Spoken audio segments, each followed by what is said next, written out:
start today's class. आज हम discuss करेंगे about thermal conductivity, Newton's law of cooling. Then आगे हम डिस्कस करेंगे black body radiation. So first will start with thermal conductivity. Last class में जो discussion हुआ था regarding molar specific heat and specific heat और थर्मल एक्सपेंशन, राइट. तीन तरह का एक्सपेंशन था, linear, aerial and volume. Volume sir. और आज हम शुरू करेंगे थर्मल कंडक्टिविटी. ओके. इसके आगे जो तुम्हें थोड़ा सा जानना होगा वो लैटेंट हीट. ओके. तो पहले हम लैटेंट हीट के बारे में डिस्कस करेंगे, देन हम आगे बढ़ेंगे. तो सभी को बोल दो क्लास में आने के लिए. अभी हम शुरू करेंगे. Thermal properties. Is it visible? Yes sir.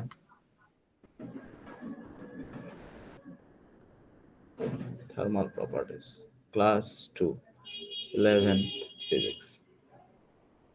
Okay, so when we are talking about latent heat, so first thing you have to know that latent heat is needed when the matter is transferred from one state to another state. Okay, one state to another state. Change of state changes. जब state change होगा तब जितना heat लगेगा उसको हम क्या बोलेंगे? Latent heat. Latent heat. अगर तुम्हारे पास सॉलिड था, सॉलिड को तुमने हीट किया और वो कुछ देर बाद लिक्विड बन गया. ठीक. सॉलिड से जब लिक्विड बनता है जितना हीट लगेगा उसको हम बोलेंगे लैटेंट हीट, रफली. फॉर एग्जांपल, तुम्हारे पास आइस क्यूब था और आइस क्यूब को तुमने क्या किया, थोड़ा सा हीट दिया बाहर से और सराउंडिंग से हीट मिला, वो इमीडिएटली क्या बनेगा? धीरे धीरे वाटर बनेगा, राइट. तो ये लिक्विड बनेगा. जब तुम देखोगे आइस का टेम्परेचर 0 डिग्री सेल्सियस है, वाटर का जो टेम्परेचर वो भी इमीडिएटली 0 डिग्री सेल्सियस ही होगा, right. So both the substances will have same temperature because the amount of heat supplied from the surrounding is used to increase the uh, molecular separation or to change the state, right. तो state को change करने के लिए जितना heat चाहिए उतना ही heat material को मिला और वो स्टेट को चेंज किया. सो जो जितना परिमाण, जितना अमाउंट हीट तुमने इसमें दिए हो, the amount of heat you have supplied, that is the latent heat, that does not increases the kinetic energy. Kinetic energy को वो इंक्रीज नहीं करता फर्स्ट, राइट. तो लैटेंट हीट क्या करता है? Break the bond between the molecules और increase the molecular separation. तो ये किस में कन्वर्ट हो जाएगा?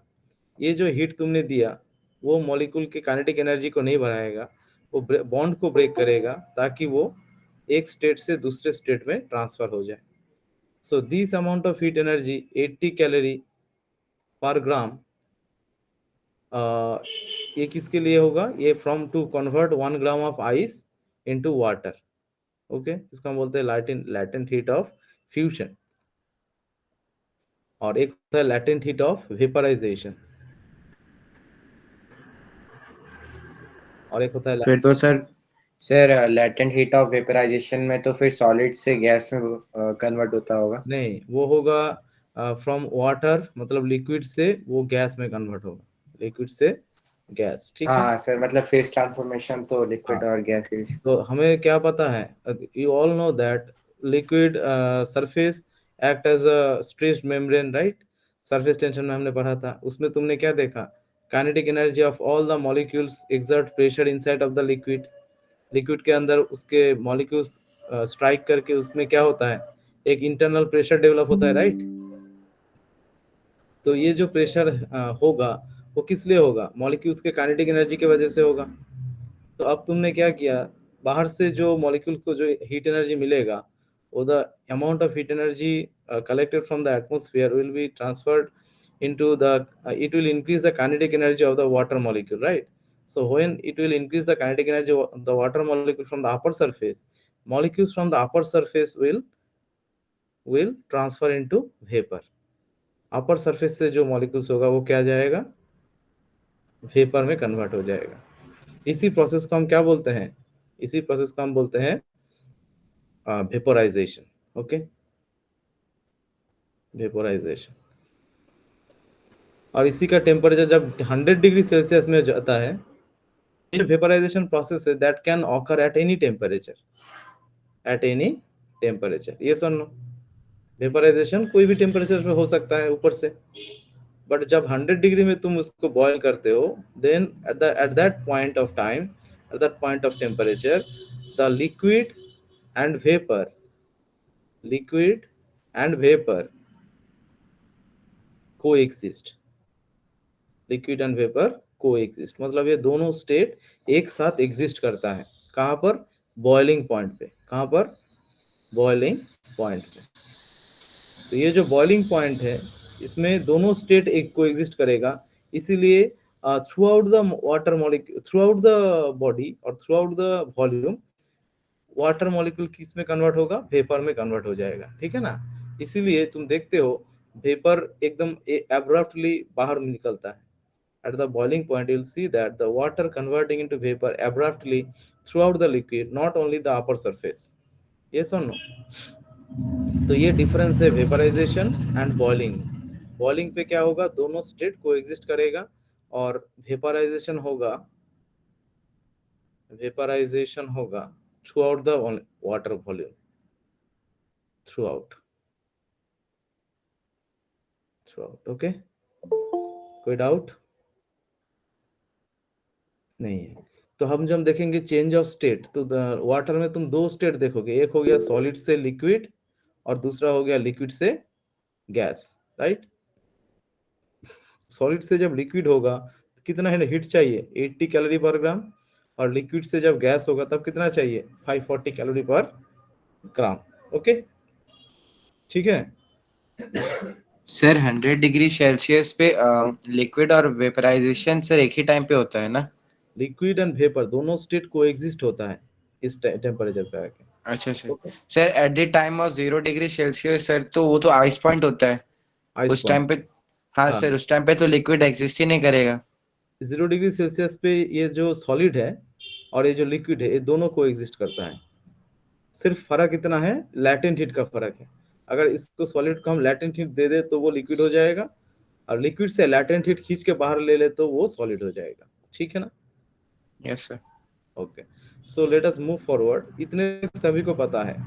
और इसके बाद जो तुम्हें लैटेंट हीट के बारे में जो था, तो लैटेंट हीट को हम क्या बोलते हैं, लैटेंट क्यों बोलते हैं, ये बात बताओ. सेक्शन ए में हमने बताया था, right. Why the latent heat is called latent. What is the meaning of latent? Latent means hidden, right? Hidden मतलब जो क्या हो गया, छुप गया, जो हीट का कोई मतलब कोई आउटकम नहीं आया. Heat energy that is used to break the bond but not to increase the kinetic energy, right? Not to increase kinetic energy. तो अगर काइनेटिक एनर्जी नहीं बढ़ाएगा तो इसका टेम्परेचर बढ़ेगा. सो temperature is constant. Temperature is constant through out the process, through out the process of change of state of a matter. ठीक है, change of state of a matter. तो अगर जब स्टेट चेंज होगा, इस आइस जब water में convert होगा, तब जितने भी अमाउंट हीट तुमने इसमें तुमने सप्लाई करोगे, that is 80 calorie per gram, this amount of it will only use to break the bond and to convert the one state to another state, but it will not increase the kinetic energy, so that no outcome will come. मतलब heat का कोई effect तुम्हें नहीं दिखेगा, heat का कोई effect, external effect तुम्हें नहीं दिखेगा. सिर्फ इसका क्या होगा, स्टेट चेंज हो जाएगा, बट टेम्परेचर कांस्टेंट रहेगा उसी इंस्टेंट। इसीलिए इसीलिए इस हीट का अगर कोई आउटकम नहीं आया तो इसीलिए हम इसको क्या बोल रहे हैं, जितना अमाउंट ऑफ हीट हमने दिया वो छुप गया, कहाँ छुप गया, मटेरियल के अंदर छुप गया, right, this is hidden inside of the material, that's why it is called latent heat. ये हो गया दूसरा वाला। तीसरा थिंग जो था, तो लैटेंट हीट तुम्हें डिफरेंट डिफरेंट मटेरियल में different different heat you will gate, right, but for the liquid I have already mentioned here, इसका एसआई यूनिट भी होता है, इसका एसआई यूनिट होगा, एक सेकेंड, एसआई यूनिट में लैटेंट हीट जो होगा, फ्यूशन, हाँ फ्यूशन में होगा 3.3 × 10⁵, 3.3 × 10⁵ जूल पर किलोग्राम। ओके, ये फ्यूशन का होगा, फ्यूशन। और वेपोराइजेशन का होगा 22.6 × 10⁵, 22.6 × 10⁵ जूल पर किलोग्राम। ये हो गया वेपोराइजेशन। ठीक है, ओके, ये हो गया एसआई यूनिट, और ये कैलोरी पर ग्राम, ये हो गया सीजीएस यूनिट। New page. अभी क्वेश्चन कैसा आएगा, न्यूमेरिकल्स में ऐसा पूछा जाएगा, 10 sir gram 10 gram of ice is converted into water, how sir much. Sir हाँ, सर थोड़ा सा ऊपर करिए ना, बस थोड़ा सा बाकी है क्वेश्चन में बस। पूछेगा 10 gram of ice to convert into water, how much it is needed, then you will write H equals to mass into latent heat. Mass कितना है 10 ग्राम सीजीएस में, लैटेंट हीट कितना है 80, तो तुम्हें कितना मिलेगा 800 कैलोरी। ओके, अगर तुम्हें पूछेगा ठीक है 10 ग्राम, सॉरी 1 किलोग्राम आइस को हमने लिक्विड में कन्वर्ट किया, फिर लिक्विड को हमने 100 डिग्री पे इसको हीट किया, तब तुम्हें कितना हीट चाहिए, पहले क्या चाहिए, पहले लैटेंट हीट चाहिए, उसके बाद कितना हीट चाहिए, वो आएगा एम एस टी से, एम सी डेल्टा टी से आएगा, राइट। तो दो हीट लगेगा यहाँ पर, जब लिक्विड को आइस को तुमने लिक्विड में कन्वर्ट करोगे, देन लिक्विड को वेपर में कन्वर्ट करोगे, हालांकि वेपर नहीं पूछा है, तो जब आइस में कन्वर्ट करोगे तब Q1 हीट लगेगा, जब इसका टेम्परेचर बढ़ाओगे तब Q2 हीट लगेगा। Q1 हीट आएगा m इंटू लैटेंट हीट, और Q2 हीट आएगा एम सी डेल्टा टी। तो एक बात देखो, यहाँ पर m कितना था 1, एसआई यूनिट में लैटेंट हीट कितना था 3.3 तो 5 1, जूल पर केजी। हाँ 3.3 × 10⁵ प्लस यहाँ पर 1 C1 डेल्टा टी 100, क्योंकि 0 डिग्री सेल्सियस से हम कहाँ लेके जा रहे हैं 100 डिग्री सेल्सियस, तो 100 टेम्परेचर डिफरेंस आ गया। यहाँ से तुमने पाओगे 3.3 × 10⁵ प्लस 1 × 10⁵ इसको तुमने सॉल्व करना पड़ेगा। 3.3 मतलब ये कितना आएगा 10⁵, then you will get 33000 410 plus 100, इतना अमाउंट हीट, इतना जूल हीट तुम्हें चाहिए, राइट। दिस सर ये सर ये एमसी डेल्टा टी तो फॉर्मूला होता है हीट का sir, Q is equal to हाँ एमसी डेल्टा। सर ये हाँ, H is equal to M into L C कैसे होता सर? है स्पेसिफिक हीट, स्पेसिफिक हीट होता है delta amount of heat needed to increase 1 degree Celsius temperature delta T per unit mass M, ठीक है ना। Yes sir. तो यहाँ से डेल्टा क्यू जो amount of heat needed to increase the temperature delta T is M C delta T, ये formula specific heat का है, ठीक है। और सर लेटेंट हीट का? लैटेंट हीट का सीधा फॉर्मूला है, देखो लैटेंट हीट जब तुम करोगे Q1 और QL is equals to mass of the substance, latent heat per unit mass. हमने अभी तो बोला 80 कैलोरी पर ग्राम, ग्राम क्या है 1 ग्राम मास। में, हाँ मास यूनिट मास, तो 80 कैलोरी हीट चाहिए 1 ग्राम बर्फ को वाटर में कन्वर्ट करने के लिए, ठीक कि नहीं। तो समझ तुम्हें गया सर। अगर हाँ 10 ग्राम बर्फ दिया जाए तो तुम क्या करोगे 10 × 80 करोगे 800, समझ में आया। Yes sir. It is very easy. So तो यहाँ से हम you can solve different kind of numerical problems, this is one kind of problem, then when you will open the insert, then you will get different kind of problem, and you can follow in other specific standard books also. कोई कोई problem में ऐसा दिया जाएगा, अच्छा 5 kilogram तुम्हें ये दे ice दिया, आइस दिया, इसको पूछा ठीक है, इसको पूरा वेपराइजेशन करने में के लिए, वेपर करने के लिए कितना हीट चाहिए, तो तुम क्या करोगे? Anyone, what you will do, what is the equation? 5 kilogram ice को हमने पूरा वेपर में कन्वर्ट किया, कितना हीट चाहिए बताओ, जस्ट फॉर्मूला बताओ। सर इसको पहले तो लिक्विड फेज में कन्वर्ट करेंगे 5 किलो आइस को। हाँ गुड, आइस फिर को सर, पहले हम वाटर बनाएंगे, यस सर, फिर फिर वाटर वाटर से वेपर बनाएंगे सर। वेपर बनाएंगे, वाटर का टेम्परेचर डिफरेंस करेंगे। Yes sir. तो यहाँ पर होगा एम इंटू लैटेंट हीट, यहाँ पर होगा एम सी डेल्टा टी, और यहाँ पर होगा M into L. L. Yes sir. ये हो गया लैटेंट हीट ऑफ फ्यूजन, ये होगा latent heat of vaporisation.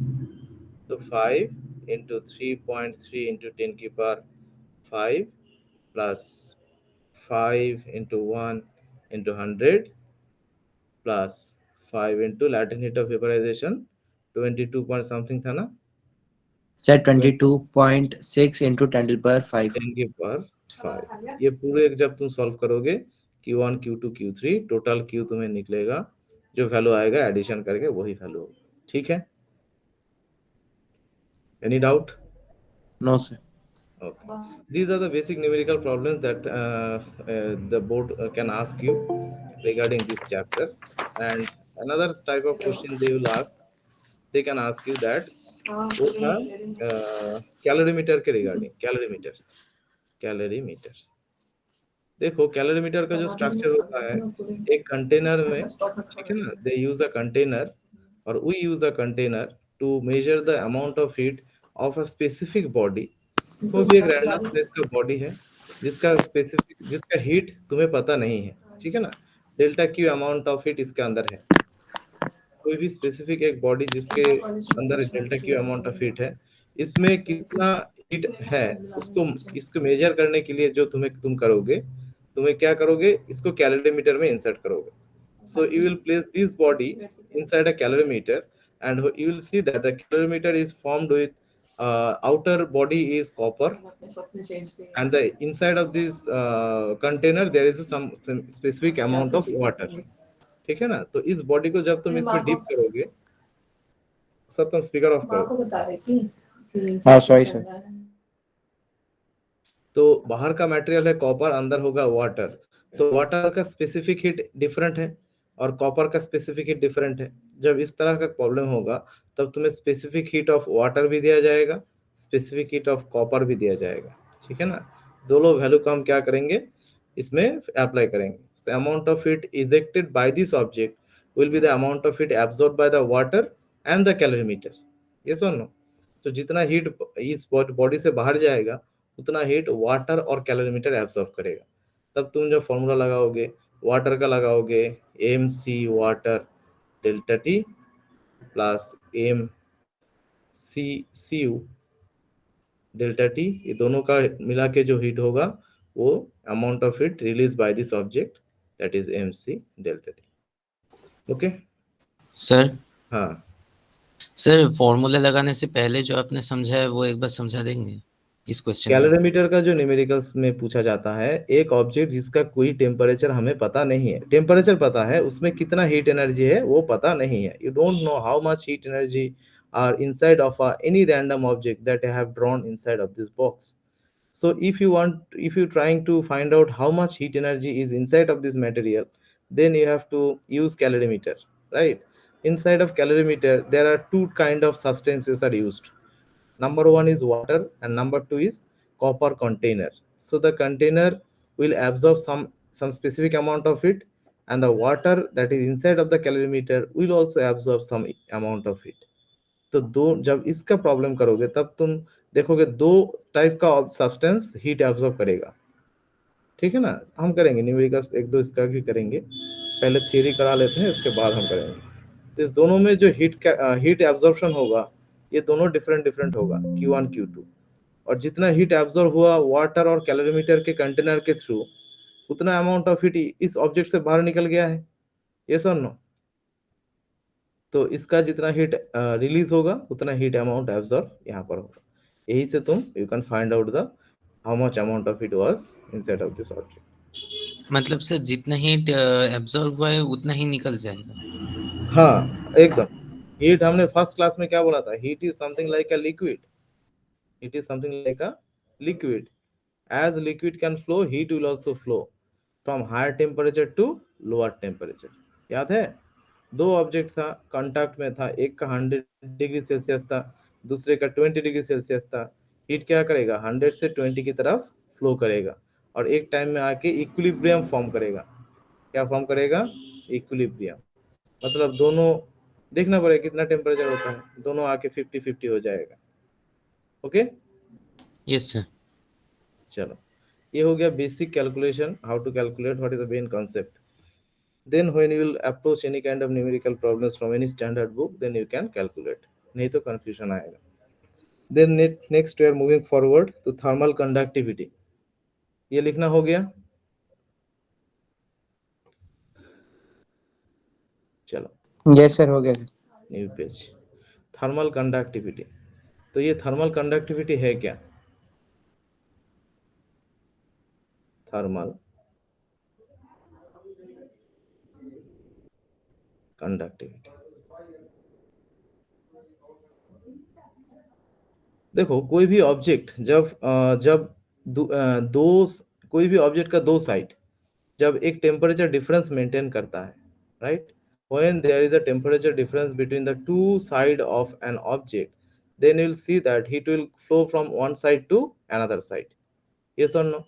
Left side में अगर टेम्परेचर है T1, लेफ्ट साइड जो है इसका अगर टेम्परेचर है T1 और राइट साइड में टेम्परेचर अगर है T2, हमने अभी बोला क्या, हीट हमेशा क्या करेगा, हायर टेम्परेचर से लोअर टेम्परेचर की तरफ जाएगा, right, T1 greater than T2। then you will see that heat will flow from left side to right side। yes or no? तुमने क्या किया, एक कंटेनर में वाटर बॉईल कर रहे हो, तुमने देख रहे हो वाटर का टेम्परेचर 100 डिग्री इनसाइड, तो कंटेनर के बाहर भी टेम्परेचर धीरे धीरे बढ़ेगा। yes or no? यही तो काम होता है। और थर्मल यस सर। फ्लास्क जो होता है, फ्लास्क के अंदर जब वाटर होता है 100 डिग्री में, तो सराउंडिंग टेम्परेचर 20 में होगा, तो क्या होगा, अंदर से बाहर की तरफ हीट फ्लो करेगा, बट सर राइट। उसका तो एडियाबैटिक वॉल्स होता है ना सर, उधर तो no transfer of adiabatic sir. Valve जो भी हो, बट हीट थोड़ा थोड़ा लीक होता है, नहीं तो टेम्परेचर कैसे घटेगा बताओ, हाँ लीक सर, होता है वो ना। भी। Yes sir. चलो, क्यू अमाउंट ऑफ हीट अगर T1 टेम्परेचर से T2 टेम्परेचर की तरफ जाएगा, then how much heat will flow from this side to this side will depend on first thing is the on the material, second thing on the width of this body, right, जो x है, और किसके ऊपर depend करेगा, area, कितना area है, जितना ज्यादा एरिया होगा उतना ज्यादा हीट रेडिएट करेगा, राइट, हीट ट्रांसफर हो जाएगा। और किसके ऊपर डिपेंड करेगा, टाइम के ऊपर डिपेंड करेगा, ठीक। तो तुमने धूप में कोई भी अपना शर्ट मतलब इसके लिए छोड़ दिया, तुमने देखा शर्ट शर्ट क्या करेगा, धीरे धीरे वाटर लूज करेगा बाय थ्रू वेपराइजेशन। तुम जितना देर रखोगे उतना वो सूख जाएगा। ये सुनो, सन का टेम्परेचर जितना ज्यादा होगा उतना जल्दी सूखेगा, right. Yes so sir. The heat flowing from one body to another body or to the surrounding depending on the surface area। और एक बात देखना, अगर तुम कोई भी चावल सुखाने के लिए देते हो under the sun, when you are placing the substance to dry, तब तुम देखोगे मम्मी और कोई भी होंगी, देखोगे चावल को क्या करेंगी, वो ऐसा फैला देती है ना। तो यस सर। जितना जितना सरफेस एरिया तुम बढ़ाओगे उतना ज्यादा हीट क्या करेगा, फ्लो एक बॉडी से दूसरे बॉडी में, मतलब एक साइड से दूसरे साइड, कोई भी हो सकता है, कोई भी बॉडी हो सकता है, ठीक है ना। तो amount of heat flowing from one side to another side directly proportional to the area, amount of heat flowing directly proportional to the temperature difference, and amount of heat flowing is inversely proportional to the thickness and proportional to the time, q is proportional to the time। तो इसी चारों को जब मार्च करेंगे तब तुम क्या पाओगे, कॉम्बिनेशन। इस चारों का जो कॉम्बिनेशन आएगा तब तुम्हें मिलेगा q is equals to q is proportional to अच्छा A delta T small t by x, और इसी प्रोपोर्शनलिटी को जब हम हटा देंगे एक कांस्टेंट मिलेगा तुम्हें K A delta T by x into small t. ये डेल्टा टी क्या है? Surrounding temperature minus temperature difference. Temperature of a body, और एक साइड का टेम्परेचर माइनस दूसरे टी टू माइनस, सॉरी यहाँ पर होगा T one minus T two, higher temperature minus lower temperature. समझ में आया? दिस इज द सर यहाँ पर एक थिकनेस है ना? हाँ, एक से थिकनेस, डायग्राम में देखो एक्स हो गया थिकनेस, तो यहाँ पर के हो गया कोफिशिएंट ऑफ थर्मल कंडक्टिविटी। क्या हो गया? Coefficient of thermal conductivity. Okay, किसी को कोई डाउट? इसको डिराइव कर पाओगे? इस चार रिलेशन को एक जगह मार्च करोगे, राइट? आराम से ये फॉर्मूला आ जाएगा। तुम्हें लॉजिक लगाना है। अच्छा, हीट किसके ऊपर डिपेंड करेगा? हीट फ्लो एरिया के ऊपर, टेम्परेचर डिफरेंस के ऊपर, और थिकनेस के इनवर्सली प्रोपोर्शनल होगा। जितना मोटा वॉल होगा उतना कम हीट फ्लो करेगा एक साइड से दूसरे साइड, राइट? इसीलिए तो इंसुलेटर हम यूज करते हैं। और सर स्मॉल टी क्या है सर? स्मॉल टी हो गया टाइम, स्मॉल टी है टाइम, कैपिटल टी होता है temperature in kelvin, delta T तुम केल्विन भी ले सकते हो, कोई भी ले सकते हो, और स्मॉल टी होता है टाइम। ठीक है, चलो। तो इसी फॉर्मूला के रिगार्डिंग दो चार न्यूमेरिकल हैं, जब हम करेंगे न्यूमेरिकल्स इसको हम यूज करेंगे। ओके, तो अब हीट फ्लो कर रहा है एक साइड से दूसरे साइड, तो ये किसके ऊपर डिपेंड करेगा? So only depend on the temperature difference. First thing जो जिसके ऊपर वो डिपेंड करेगा वो क्या है? Temperature difference. जितना भी मोटा वॉल हो जाए, कोई भी हो जाए, जितना भी टाइम हो जाए, अगर टेम्परेचर डिफरेंस नहीं होगा तो हीट कभी भी फ्लो नहीं करेगा। ये सुन लो, राइट? ये बेसिक चीज है। तो हीट जितना, what is the value, what is the amount of heat flowing per unit time. अगर देखो, जब तुम चार्ज के बारे में पढ़ते हो, क्लास 10th में पढ़े हो, हम करंट किसको बोलते हैं? Amount of charge flowing per unit cross section per unit time. Yes और नो? टी टाइम में अगर क्रॉस सेक्शन के through Q amount of charge flow करता है तो करंट क्या होगा? Q by T. तो इसी क्यू जो है, क्यू था चार्ज, अभी इसी क्यू को अगर हम हीट में ट्रांसफर कर दे तो वो क्या हो जाएगा? हीट करंट हो जाएगा। Amount of heat flowing per unit area per unit time is called heat current. ये सुन लो, तो हीट करंट जो होता है, यहाँ पर एक कॉन्सेप्ट आएगा हीट करंट, यहाँ पर लिखो, किससे लिखे? Heat current. ये हीट करंट और नॉर्मल करंट में बहुत सिमिलरिटी होता है। हीट करंट को हम H लिखते हैं, नॉर्मल करंट को हम I लिखते हैं। तो ओहम्स लॉ से तुम्हें क्या पता चला? V equals to I R, और I equals to V by R, और I को हम और भी लिखते हैं amount of charge flowing per unit time, right? तो जब हम हीट करंट को देखेंगे तो हीट करंट क्या होगा? Amount of heat dq amount of heat flowing in small interval of time dt। Okay, इसको तुम q बाई टी भी लिख सकते हो, इसको हम ये भी लिख सकते हैं q by T, q by T भी लिख सकते हैं, कोई बात नहीं। तो q का जो तुम्हें जो रिलेशन पता है, q का जो फॉर्मूला तुमने मिला, क्या मिला? ये वाला मिला। तो इसको हम क्या करेंगे? डिफरेंशिएट करेंगे। तो h will be equals to d dt of this value k a delta t by x into T. ये देखो, यहाँ पर t जो है टाइम है और यहाँ पर भी टाइम है, तो डिफरेंशिएट करोगे तो ये टाइम क्या हो जाएगा? डिफरेंशिएट होकर 1 हो जाएगा, right? Then you will get k a delta t by x। ये सुन नो, k a delta t by x।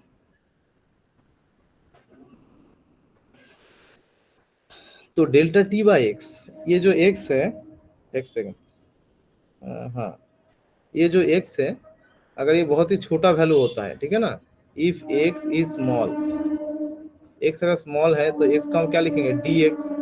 तो इसको हम लिख सकते हैं के ए डेल्टा टी, और x अगर छोटा है, बहुत छोटा है, तो हम लिखेंगे डेल्टा x। और ये जो D T D x for small thickness or small variation of thickness, temperature variation for very small thickness, इसको हम बोलते हैं टेम्परेचर ग्रेडियंट. क्या बोलते हैं इसको? Temperature gradient. याद रहेगा? dt dx. मतलब थिकनेस अगर छोटा है, इसके अकॉर्डिंग अगर dt delta T temperature change हो रहा है, तो ग्रेडियंट क्या है? डेल्टा एक्स के लिए delta T temperature. So it is called temperature gradient. For example, अगर 1 सेंटीमीटर के लिए टेम्परेचर वेरिएशन तुम्हें मिल रहा है 10 डिग्री सेल्सियस, तो टेम्परेचर ग्रेडियंट क्या होगा? 10 डिग्री सेल्सियस पर सेंटीमीटर. ओके. सो तो ये हो गया हीट करंट का रिलेशन. अब ये जो के वैल्यू है, इसका ये क्या आएगा? डायमेंशन क्या आएगा?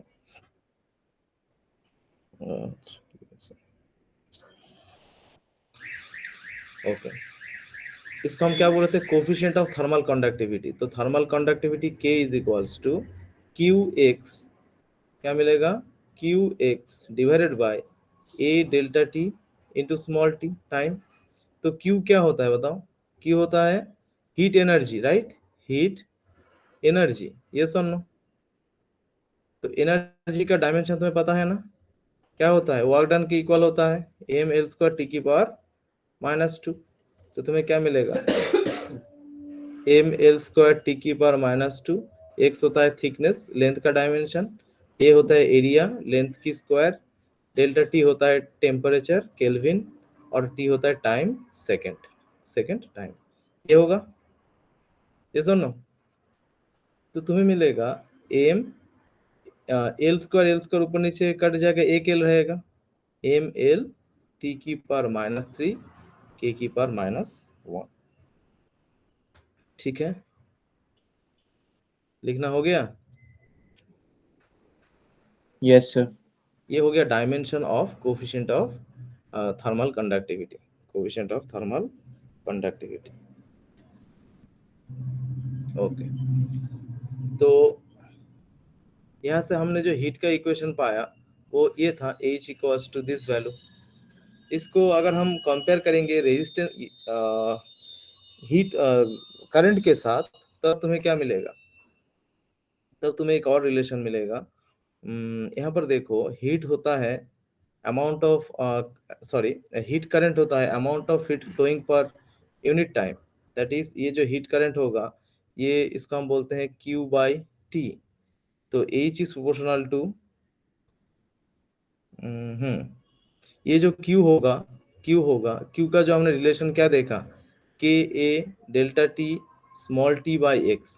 तो Q क्या होगा? प्रोपोर्शनल टू डेल्टा टी होगा ना.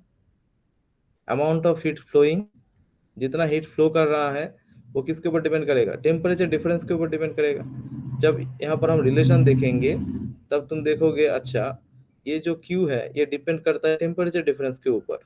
बट हम जब करंट में देखेंगे I equals to V by R, तब ये करंट जो है ये डिपेंड होता है वोल्टेज के ऊपर, राइट? तो I is proportional to V according to Ohm's law. तो ये जो टेम्परेचर डिफरेंस है हीट करंट में, और ये जो वोल्टेज डिफरेंस होता है करंट, नॉर्मल करंट में, ये दोनों क्या है? सिमिलर है. ये सुनो, सिमिलर होता है.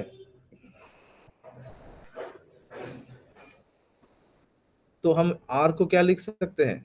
You can write R equals to voltage by current. And similarly you can right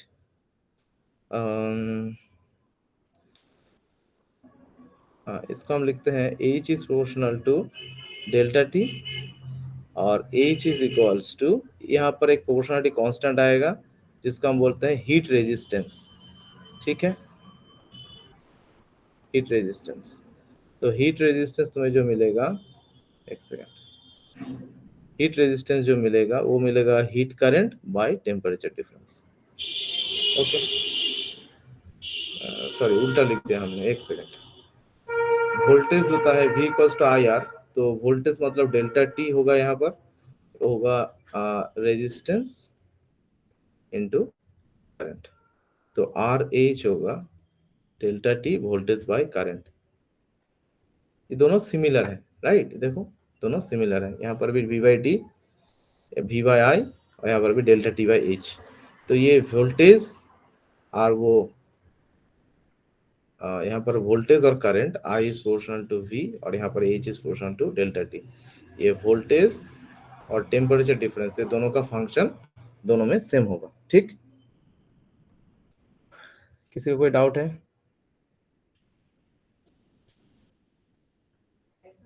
no sir.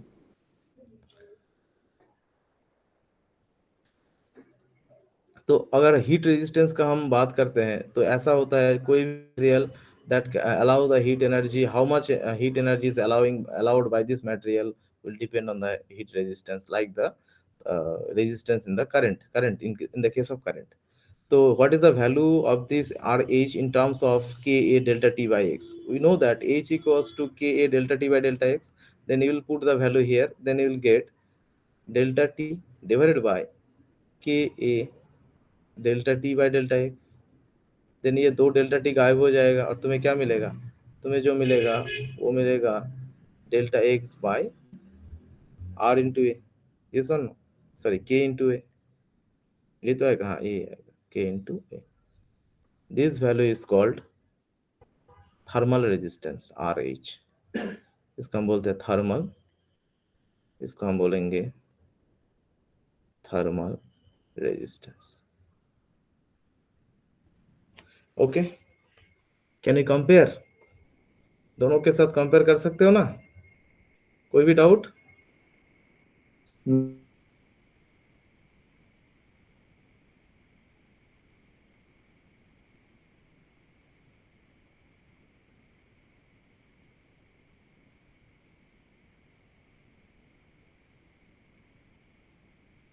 No sir. और हीट में वो कांस्टेंट होगा हीट। तो अगर वो रेजिस्टेंस होता है वोल्टेज बाय करंट, और यहाँ पर हीट रेजिस्टेंस होगा temperature difference by heat current.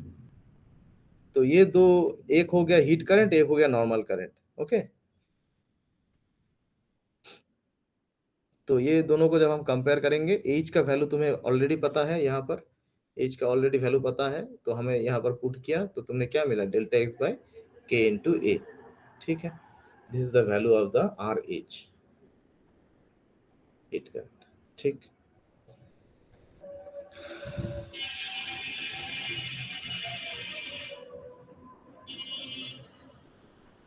Delta X by K, delta T by H, temperature by joule second inverse, kelvin by watt, kelvin watt inverse. तो ये हीट रेजिस्टेंस का unit क्या होगा बताओ? लिखना हो गया? इसका यूनिट एंड डायमेंशन देखेंगे। डायमेंशन, हाँ डायमेंशन देखेंगे। देखो, आर एच का जो डायमेंशन है, आर एच का जो डायमेंशन होगा वो क्या होगा? Temperature delta T by H, heat current. और हीट करंट का डायमेंशन क्या था? तो डेल्टा टी तो टेम्परेचर का केल्विन आएगा, और हीट का क्या आएगा?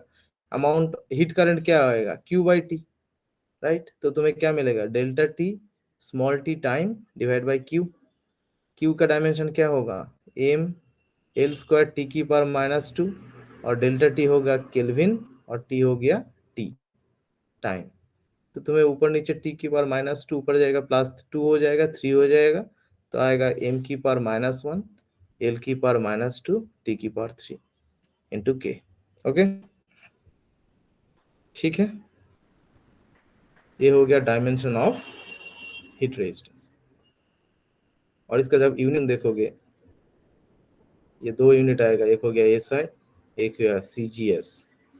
एस आई का जो यूनिट आएगा वो कितना आएगा? देखो, डेल्टा टी बाई एच है ना, एच का क्या था? एच का था जूल पर सेकेंड, और डेल्टा टी क्या था? केल्विन। तो kelvin by joule second inverse, तो क्या आएगा? जूल सेकेंड इनवर्स को तुम वाट भी लिख सकते हो, तो तुम लिख सकते हो केल्विन वाट इनवर्स। और सीजीएस में क्या आएगा? जूल, यहाँ पर आर का आएगा, केल्विन डिग्री सेल्सियस आएगा। ठीक है ना? तो तुम लिख सकते हो डिग्री सेल्सियस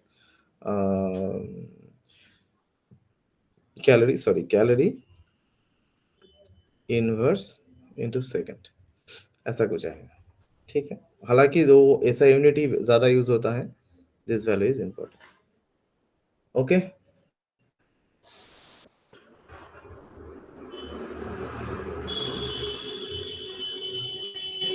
तो ये कॉन्सेप्ट किस किस को समझ में आया है? Heat resistance, Bhavesh, Devargha, Yes, sir. Can you listen me? Yes, sir. Okay. So should I move forward or you will take 1 minute to write? Sir okay. ठीक है, लिख लो फटाफट, अभी लिख लो। यही तुम्हारा क्लास वर्क है, यही सब है, क्योंकि एक्स्ट्रा हम भेजने का टाइम अभी तक नहीं है हमारे पास, ठीक है ना? जो क्लास में होगा यही लिख लेना, और यहीं से एनसीईआरटी पढ़ के वहां से तुमने समझ में आ जाएगा।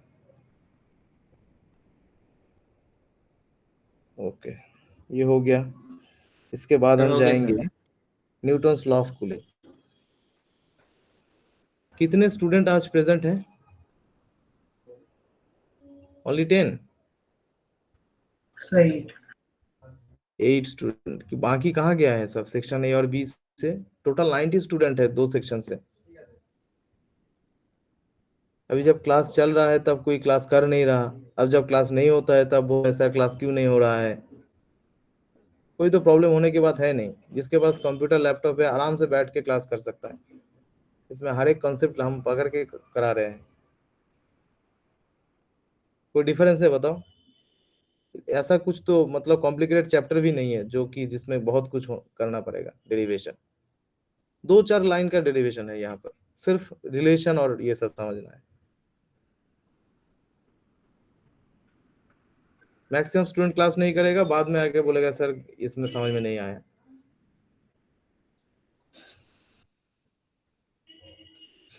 ओके तो एक काम करते हैं, न्यूटन्स लॉ ऑफ कूलिंग हम नेक्स्ट क्लास में ही कराएंगे, ठीक है ना? नहीं तो 90% को समझ में नहीं आएगा, थोड़ा सा कॉम्प्लिकेटेड है। फ्रॉम नेक्स्ट डे हम करेंगे न्यूटन्स लॉ ऑफ कूलिंग।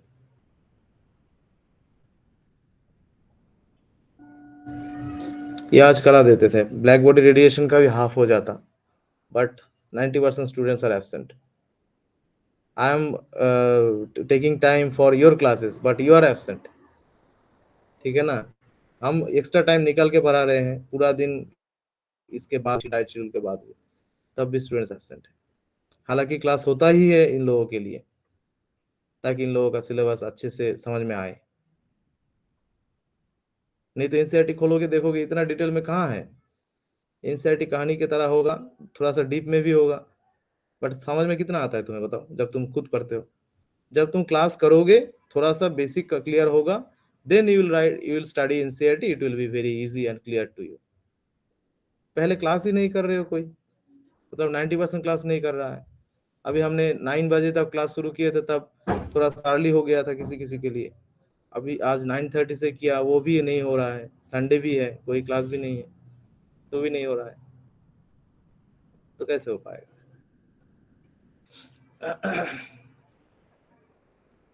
तो ठीक है, आज के लिए इतना ही रखते हैं, ठीक है ना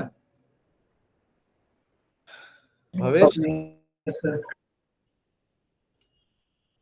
यस सर। तो कल से हम देखेंगे न्यूटन्स लॉ ऑफ कूलिंग, और इसके बाद हम जाएंगे ब्लैक बॉडी रेडिएशन। हालांकि वो बहुत इंपॉर्टेंट है, ब्लैक बॉडी रेडिएशन, ठीक है ना? बेसिक चीज है, वो समझना जरूरी है। तो कल सभी बच्चे अटेंड करें, हम यही चाहते हैं, नहीं तो क्लास लेने का कोई मतलब नहीं हुआ, right? So it is important and you should understand this, otherwise you cannot understand the basic thing of black body and all this thing। चलो, तो आज के लिए इतना ही, फिर कल मिलेंगे।